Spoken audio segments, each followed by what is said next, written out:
Sekarang kita pindah ke kisah lain, kisah Suhail bin Amr. Ini masih berhubungan dengan perang Badar semuanya ya.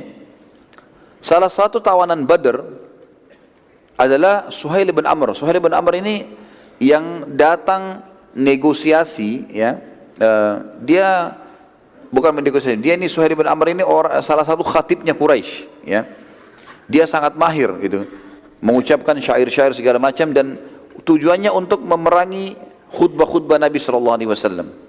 Umar bin Khattab pada lihat Suhail bin Amr berada dalam tawanan, ia pun senang dan berkata pada Nabi SAW, "Ya Rasulullah, ini tawanan kita Suhail bin Amr, salah satu yang memang suka menghina-hina Islam dan Anda dengan kalimat-kalimatnya.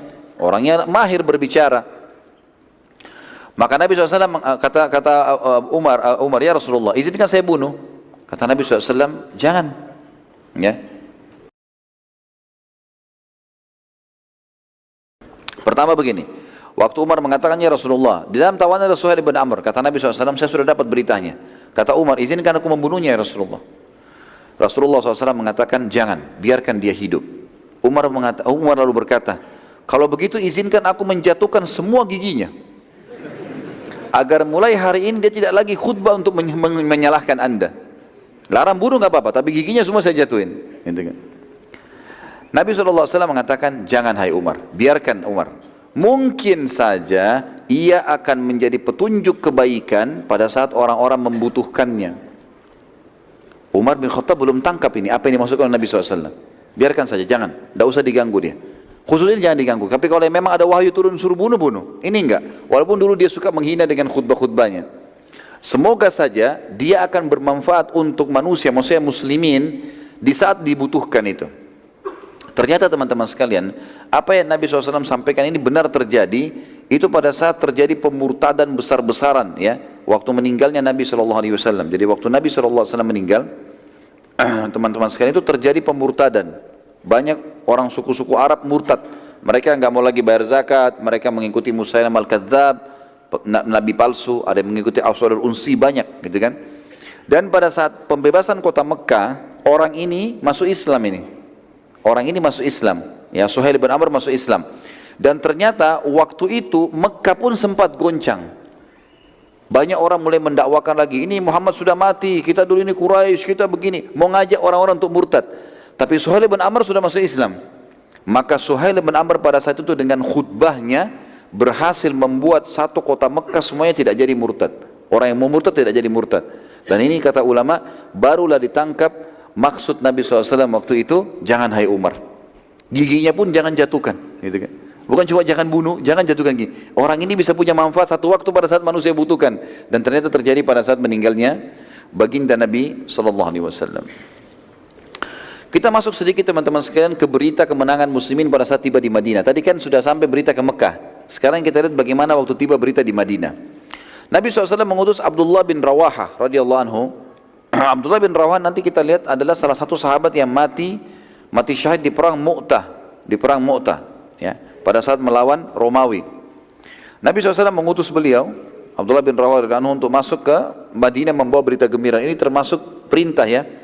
Kita setiap kali ada berita gembira teman-teman sekalian, sunnah Nabi SAW kita berlumba-lumba menyampaikan kepada orangnya. Sunnah Nabi SAW, dan sunnah juga orang yang membawa berita gembira kepada kita, kita berikan hadiah. Itu sunnah Nabi SAW. Jadi kalau misal ada teman-teman kita dengar beritanya, misal anaknya lahir, dia masih di kantor, itu termasuk sunnah Nabi teman-teman, kita duluan sampaikan, "Oh saya dengar sudah melahirkan ini, selamat ya," misal. Nah itu termasuk baik. Atau orang punya prestasi dunia yang positif, dapat jabatan kerja, lulus kuliah, segala macam, itu adalah hal yang positif. Itu termasuk kita ucapkan selamat. Atau dia baru dapat anak dilahirkan, ini semua termasuk. Saat masuk kota Madinah,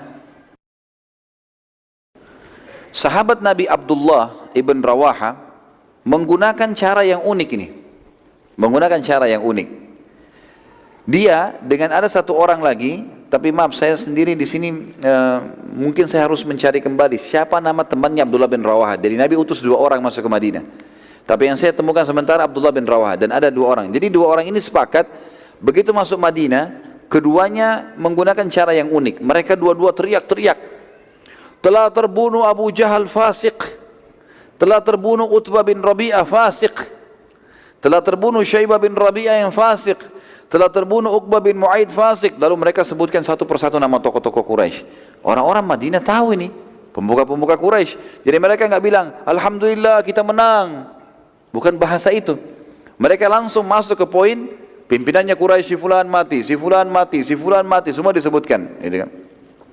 Masyarakat Madinah heran dengan info itu, karena mereka tahu Nabi SAW bersama para sahabat keluar mengejar kafilah Abu Sufyan, bukan untuk perang ini.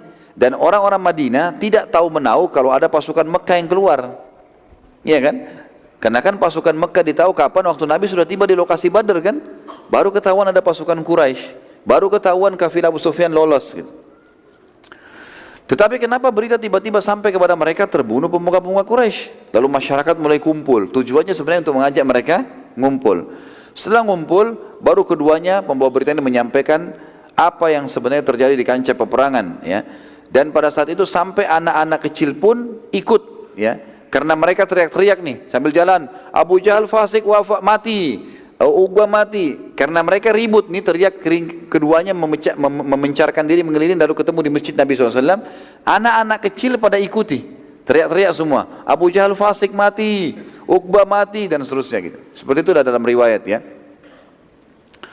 Masyarakat pada saat itu terus saja bertanya kepada kedua orang ini sampai mereka menceritakan setelah berkumpul di depan masjid Nabi SAW tentang kejadian tersebut. Orang-orang munafik, teman-teman sekalian, di Madinah, mereka kumpul segera dengan orang-orang Yahudi di Madinah, lalu mereka bilang, masa benar sih? Kita dengar berita, Quraisy keluar dengan pasukan, kita tahu jumlahnya, 1000 orang. Kita tahu jumlah Muhammad dan pasukannya, 300 orang sekian. Abu Sufyan lolos, kok bisa pasukan Quraisy kalah? Benar gak ini? Kita pastikan. Kemudian mereka berkata, demi Allah, kedua orang ini telah berbohong. Lalu mereka menyebarkan berita bahwa muslimin telah kalah, Muhammad telah terbunuh, dengan bukti tidak kembali ke Madinah. Dan kedua orang ini pembawa berita menunggangi untanya, dan berita kemenangan tersebut hanya untuk menenangkan kaum muslimin. Jadi waktu kedua orang ini masuk, Abdullah bin Rawah dengan temannya, ini mereka nunggangi unta Nabi, karena Nabi SAW bilang, pulang ke Madinah pakai unta saya ini. Tujuannya Nabi SAW untuk membuktikan memang ini utusan Nabi, bukan karang-karang. Tapi oleh Yahudi dan munafik dibalik. Mereka bilang, bohong nih dua orang ini, nggak benar. Lalu mereka nyebar di Madinah, ini berita bohong, nggak benar, bukan kemenangan. Buktinya Muhammad tidak bawa pulang ke Madinah, dan buktinya kedua orang ini pakai untahnya. Gitu. Seperti itulah. Salah satu orang munafik terus menebarkan berita sampai bertemu dengan salah satu sahabat yang jujur yang mengancamnya. Karena dia terus teriak-teriak, kata sahabat ini, kalau kau terus ngomong, saya penggal lehermu. Diancam si munafik tadi, gitu kan? Maka gara-gara itu, orang itu terdiam. Dan dia bilang, kalaupun Nabi SAW menahanmu, aku tetap izin untuk memenggal lehermu. Maka orang munafik itu pun akhirnya berhenti. Dia tidak sebarkan lagi berita.